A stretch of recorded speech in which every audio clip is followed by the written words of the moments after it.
स्वागत है आप सभी का। मैं हूं आपके साथ अस्मिता दुबे और बुलेटिन की शुरुआत करेंगे। सबसे पहले बुलेटिन में बात करेंगे बच्चों की सुरक्षा किसकी जिम्मेदारी। जी हां, रतलाम से जो खबर सामने आई उसके बाद यह सवाल अहम बन जाता है। स्कूल प्रिंसिपल पर एफआईआर दर्ज की गई है। गंभीर धाराओं में प्रिंसिपल के खिलाफ एफआईआर दर्ज कर ली गई है। 8वीं के छात्र ने आत्महत्या की कोशिश की थी। रील बनाने पर प्रिंसिपल ने छात्र को डांटा था, जिसके बाद प्रिंसिपल के डांटने पर छत से छात्र कूदा था। अहमदाबाद के निजी अस्पताल में भर्ती है छात्र, तो स्कूल के बाहर लोगों ने प्रदर्शन किया था। बताते चले कि छात्र स्कूल मोबाइल लेकर पहुंचा था, रील बना रहा था, जिसके बाद प्रिंसिपल को ये जब जानकारी लगी, प्रिंसिपल ने बच्चे को डांटा। हालांकि जो सीसीटीवी सामने आया उसमें यह भी दिखाई दिया कि बच्चा कान पकड़े हुए है और प्रिंसिपल से माफी मांग रहा था, लेकिन प्रिंसिपल उस दौरान बच्चे की नहीं सुनती है और सस्पेंड करने की बात कही जाती है और बच्चे के माँ बाप को स्कूल बुलाया गया, जिसके बाद बच्चा डर गया और तीसरी मंजिल से बच्चे ने छलांग लगा ली।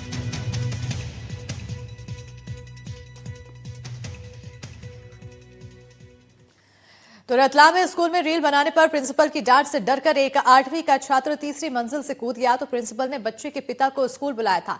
इसी से डरकर बच्चा तीसरी मंजिल से कूद गया। फिलहाल बच्चे का इलाज जारी है, लेकिन इस घटना के बाद से एक नई बहस शुरू हो गई है।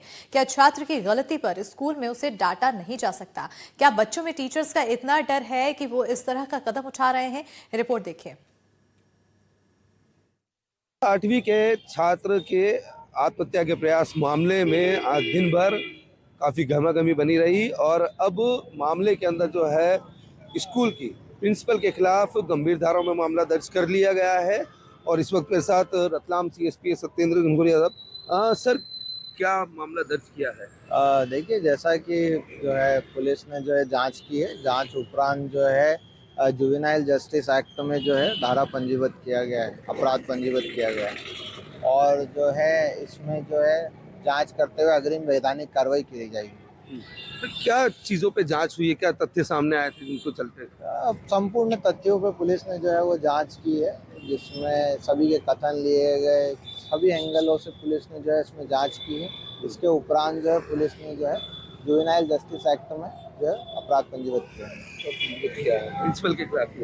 हाँ, इसमें जो है मुख्यतः जिन जिन लोगों के नाम बच्चे ने बताए थे उनके विरुद्ध जो है अपराध पंजीबद्ध किया गया। बिल्कुल, देखिए यह रतलाम सीएसपी थे जो बता रहे थे कि स्कूल की प्रिंसिपल पर गंभीर धाराओं में मामला दर्ज कर लिया गया है और हो सकता है कि उनकी जल्दी इस मामले में गिरफ्तारी भी हो। रतलाम से साजिद खान, एनडीटीवी।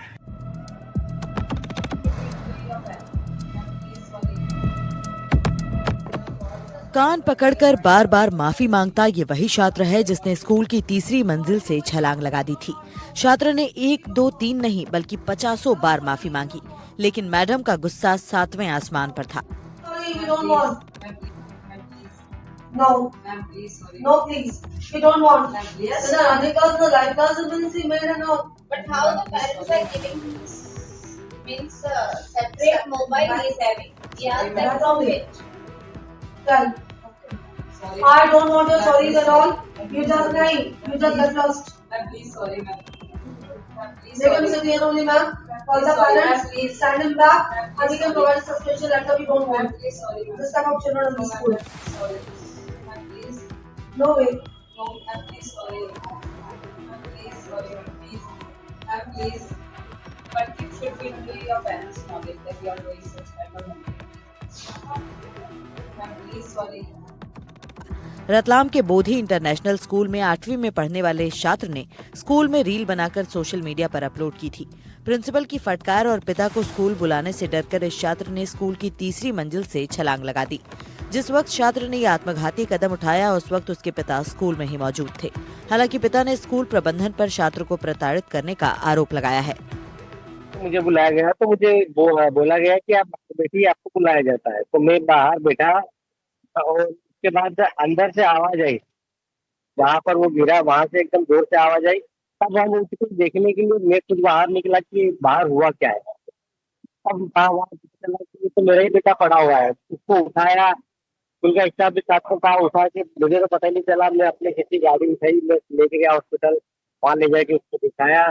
पर मेरे हिसाब से तो ये लग रहा है कि बच्चे को इतना ज्यादा टॉर्चर किया गया है कि अभी उसको वो उसका मतलब मेरी उससे बात हुई तो उसका बोल रहा था कि इन्होंने मेरे को बोला कि तेरे को स्कूल से निकाल देंगे, जो मेडल आज तक तू जीता है सारे मेडल तो उससे छीन लिए जाएंगे स्कूल प्रबंधन का कहना है कि उन्होंने बच्चे पर किसी तरह का दबाव नहीं बनाया था। उनका मकसद सिर्फ बच्चे को समझाना था।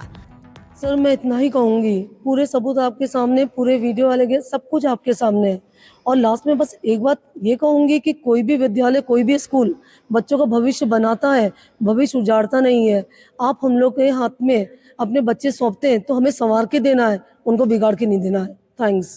पर उसके परिजन तो ये भी कह रहे हैं कि आपने बच्चे पर दबाव बनाया था। समय उनको जरूर समझ में आएगी ये चीज कि उनके बच्चे के साथ गलत नहीं किया गया था, सिर्फ समझाइश दी गई थी। इधर घटना के बाद स्कूल के बाहर जमकर हंगामा देखने को मिला। कई संगठन स्कूल प्रबंधन पर एफआईआर की मांग को लेकर धरने पर बैठ गए। आप यह देख सकते हैं कि तमाम जो लोग हैं यहाँ पर धरने पर बैठे हैं और मांग कर रहे हैं कि स्कूल प्रशासन के खिलाफ जो है वह कार्रवाई यहाँ पर की जाए।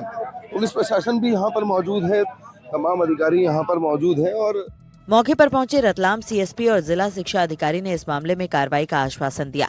इसके बाद धरना खत्म हुआ। कि जो भी कमियां रहेंगी उसके खिलाफ कार्रवाई की जाएगी और पुलिस प्रशासन को, टीआई साहब को हमने वैधानिक कार्रवाई के लिए पत्र लिख दिया है। इनकी मांग क्या है? इनकी मांग है कि जो स्कूल प्रबंधन के विरुद्ध कार्रवाई की जाए। इस संबंध में क्या कार्रवाई की आपने? हमने तो जांच समिति, जैसे हमको संज्ञान में आया मामला है, हमने हमारी शिक्षा विभाग की जांच समिति गठित कर दी है। वो 2 दिन में पालन प्रतिवेदन दे देंगे। उसके देखिए, एक प्रकरण कल सामने आया था जिसमें एक जो बालक है उसने स्कूल में जो है तीसरी मंजिल से छलांग लगा दी थी। इस तारतम्य में जो है पुलिस के द्वारा जांच की गई, जिसमें पुलिस के द्वारा जो है वैधानिक कार्रवाई की गई। तीसरी मंजिल से कूदे छात्र की हालत फिलहाल स्थिर बताई जा रही है, लेकिन इस घटना ने एक बार फिर से स्कूल में बच्चों को लेकर कुछ सवाल खड़े कर दिए हैं। सवाल यह है कि आखिर बच्चों में शिक्षकों का इतना डर क्यों है कि किसी गलती पर पकड़े जाने पर वो इस तरह का कदम उठा रहे हैं। साथ ही सवाल ये भी है कि आखिर स्कूल में बच्चों को अनुशासन नहीं सिखाया जाएगा तो उनका भविष्य कैसे सुधरेगा। रतलाम से एनडीटीवी के लिए साजिद खान की रिपोर्ट। तो रतलाम के स्कूल में हुई घटना को लेकर मेरी सहयोगी साक्षी ने बच्चे के पिता, स्कूल के प्रिंसिपल और मनोचिकित्सक से बात की। चलिए आपको सुनाते हैं। थोड़ा विस्तार में बताइए, आपके बच्चे के साथ क्या हुआ था, आप लोगों को कब पता चला और जब आप वहां पर बैठे थे कैसे आपको पता चला? एक बार अच्छे से आप बता पाए। मैं जब स्कूल में मुझे बुलाया गया तो मुझे बोला गया कि आप बेटी आपको बुलाया जाता है, तो मैं बाहर बैठा और उसके बाद अंदर से आवाज आई, जहाँ पर वो गिरा वहां से एकदम जोर से आवाज आई। तब हम उसको देखने के लिए मैं खुद बाहर निकला कि बाहर हुआ क्या है। अब तो मेरा ही बेटा पड़ा हुआ है, उसको उठाया, स्कूल का स्टाफ भी साथ में कहा, उठा के मुझे तो पता ही नहीं चला। मैं अपने किसी गाड़ी उठाई, मैं लेके गया हॉस्पिटल, वहां ले जाके उसको दिखाया।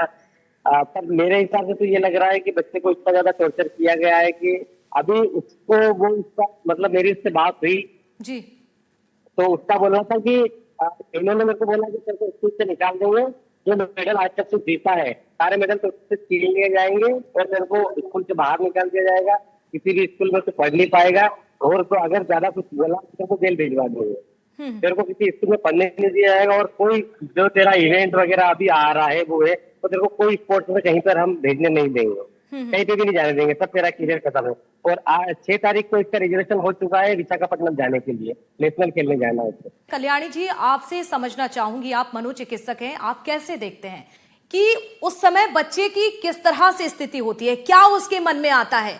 बच्चा 1 बार नहीं, 2 बार नहीं, कंटिन्यू 52 बार सॉरी बोलता है, लेकिन इतना डर जाता है कि सीधे आत्महत्या को गले लगाना सही समझ लेता है। उस बच्चे के मन में उस समय क्या हुआ होगा? मैम, सबसे पहले तो हमें समझना पड़ेगा, जो एक छोटा बच्चा होता है ना, वो हमेशा, कोई भी बड़ा इंसान है उसके अंदर, चाहे वो कितना भी कॉन्फिडेंस दिखा रहा है, लेकिन अंदर से उसके अंदर डर होता है कि ये मुझसे बड़ा है, पता नहीं ये मुझे मार ना दे या फिर मुझे क्या पनिशमेंट मिलेगी। उसके अंदर एक भय जरूर रहता है कि ये मेरे टीचर है या फिर कोई भी बड़ा पेरेंट या कोई भी हो, तो बच्चे के अंदर सबसे पहले तो भय बहुत ज्यादा अंदर रहता है। प्लस बच्चे को ये लगता है कि अब मेरे से गलती हो गई है तो अब इसका कॉन्सिक्वेंस पता नहीं क्या होगा और मेरे साथ पता नहीं क्या हो सकता है, तो अब मैं इससे कैसे बचूं, किस तरीके से मैं इस सिचुएशन को ओवरकम कर सकता हूँ। तो उसको जो बेस्ट लगता है, तो देखिए हमें भी ये भी समझना पड़ेगा, हर एक बच्चा अलग है। कई बच्चों के लिए ये सिचुएशंस बहुत नॉर्मल छोटी होती हैं, लेकिन कई बच्चे बहुत सेंसिटिव होते हैं। हो सकता है उनकी अपब्रिंगिंग उस तरीके से नहीं हुई है या उन्होंने कभी हार्डशिप नहीं देखी है। तो बच्चे को ऑफ कोर्स डर लग रहा है, प्लस सेंसिटिव बच्चों को ये समझ में नहीं आता मैं इस सिचुएशन से कैसे डील करूं, या लोग मुझे जज करेंगे और अब मेरी बेइज्जती हो गई है तो अब क्या होगा। तो बहुत सारे क्वेश्चंस उसके दिमाग में चल रहे हैं। तो बहुत सारी मल्टीपल चीजों से वो गुजर रहा है उस टाइम पे, और प्लस वो जी। छोटा है तो वो कोई एक्शन भी नहीं ले सकता। तो ये सब कुछ बच्चे के अंदर चल रहा है। हमारे सहयोगी साजिद खान जुड़े हुए हैं, स्कूल के प्रिंसिपल भी उनके साथ मौजूद हैं। ओवर टू यू साजिद जी, बातचीत कीजिएगा, पूरा मामला समझिए और दर्शकों को बताइए क्या कुछ हुआ था उस बच्चे के साथ। देखिए, सबसे पहले तो मैं आपको बता दूं कि मैं उसी जगह पर मौजूद हूं, उस स्कूल में मौजूद हूं, और मैं आपको दिखाऊंगा कि आप देखें कि यही वो स्कूल है, और वह जो ऊपर का आप जो फ्लोर देख रहे हैं वहां से जो है इस बच्चे ने 13 साल का बच्चा है जिसने छलांग लगाई, और यहाँ पर जो है इसी जगह पर जो है वह बच्चा नीचे आकर के गिर गया था। वो गंभीर हालत में जो है उसे स्कूल की वाहन से ही जो है वो अस्पताल पहुंचाया गया था, और काफी गंभीर हालत थी बच्चे की। हमारे साथ इस वक्त प्रिंसिपल मैडम खुद भी यहाँ पर मौजूद है। मैम, क्या इंसिडेंस हुआ था? जो अभी वीडियो तो सामने आया है कि बच्चा जो है लगातार आपसे माफी मांग रहा था, सॉरी बोला था, करीब 43 से 50 बार उसने आपसे माफी मांगी है, तो ऐसी क्या जरूरत पड़ गई थी कि इतना सब कुछ हो गया? सर वो एक्चुअली क्या था, उस बच्चे ने चलती क्लास में रील बनाई थी और वो हमारे नोटिस में नहीं आई थी। 2 दिन पहले वो उसने बनाया था और पोस्ट भी कर दिया था, और ये भी नहीं मालूम था कि क्लास में पोस्ट किया कि उसने क्लास के बाद में पोस्ट की। सेकंड थिंग क्या थी सर कि उसको समझाइश दी जा रही थी। हाँ, क्योंकि ये तो मालूम है कि समझाइश देने पे सजा तो हम दे नहीं सकते एज पर गवर्नमेंट ऑर्डर। हाँ, समझाइश देने पे हमने एक वर्ड यूज किया, सस्पेंड। हाँ, तो बच्चे का ये कहना था कि मेरे पापा को मत बुलाओ। हमने कहा कि नहीं, फादर को बुलाएंगे and we will tell you tell to your father कि भाई इसको ले जाइए अपने साथ। तो बच्चा बोल रहा कि नहीं, मेरे पापा को मत बताओ, मेरे पापा को मत बताओ। और उसने ये बात सही कि उसे सॉरी बोल रहा था, और जब देखा कि हाँ ये रियलाइज कर लेगा, इसको वापस क्लास में भेज देंगे। क्योंकि अभी तक का रिकॉर्ड है सर, आप हमारे स्कूल का देख सकते हैं कि 2014 से आपने एक भी बच्चे को सस्पेंड नहीं किया है। मैडम, बच्चे का तो है, बच्चे ने जो बयान दिए हैं हमें पता चला है कि आपने उसको ये बोला कि तुम्हारे मेडल जो है वो वापस हम लोग ले लेंगे, तुम्हें पिछली क्लास में भेज देंगे या तुम्हें सस्पेंड सर कर ये देंगे। चीपर बातें हैं, आप चाहे तो रिकॉर्डिंग एक एक वर्ड से है ना चेक कर सकते हैं। हाँ, ये चीज जरूर है कि जब हमारे स्कूल में काउंसलिंग की गई थी, जब 19 नवंबर को CSP सर, TI सर वगैरह सब आए थे, उन्होंने अलबत्ता सब बच्चों को ही बताया था कि बेटा रील्स वगैरह मत बताओ, ये फेक न्यूज रील्स वगैरह ये सब बनाने से जेल होती है, ये ऑफेंस में आता है। ऐसा क्या बना लिया था मैडम बच्चे ने? नहीं, लाइव क्लास ऐसा क्या था? लाइव क्लास चल रही थी, टीचर पढ़ा रहे थे, वो बनाए थे उसने। ये बनाया था, तो हमें तो बस पेरेंट्स के नोटिस में लाना था, क्योंकि सुप्रीम कोर्ट के भी ऑर्डर्स हैं कि कोई भी बच्चा मोबाइल लेके नहीं आए, और अगर कभी कोई ऐसा लाता है बच्चा भी तो हम पेरेंट्स को बुलाते हैं और उनके नोटिस में डालते हैं, क्योंकि ये हमारी ड्यूटी है। डॉक्टर प्रीतम जी, आप कुछ कह रहे थे अभी? उसके पास मोबाइल है, मुझे भी पता है मोबाइल है, मेरे सामने मोबाइल चलाता है, उसका कोई इश्यू नहीं है। मोबाइल का कि उसको पता, मुझे पता चल जाएगा कि वो मोबाइल चलाता है, कोई इश्यू नहीं है। जब कोरोना काल था उस समय भी उससे मोबाइल से पढ़ाई वगैरह करवाई। आज नोट्स आते हैं इनके, सारे जो भी इनको डॉक्यूमेंट भेजना है स्कूल वालों को, सारे मोबाइल पे भेजते हैं वो, कि बच्चों को ये बताना है, इनके नोट्स वगैरह आते हैं, एग्जाम वगैरह है, टाइम टेबल आता है, सारी चीजें मोबाइल पे आती है। मेरा तो कहना है कि प्रिंसिपल ने जानबूझ के उसका ईगो नहीं दिया कि मैं नेशनल खेलने जा रहा हूँ, मुझे खेलने नहीं भेजा जा रहा है, स्कूल वालों ने साफ मना कर दिया, उसी का उसने किया है।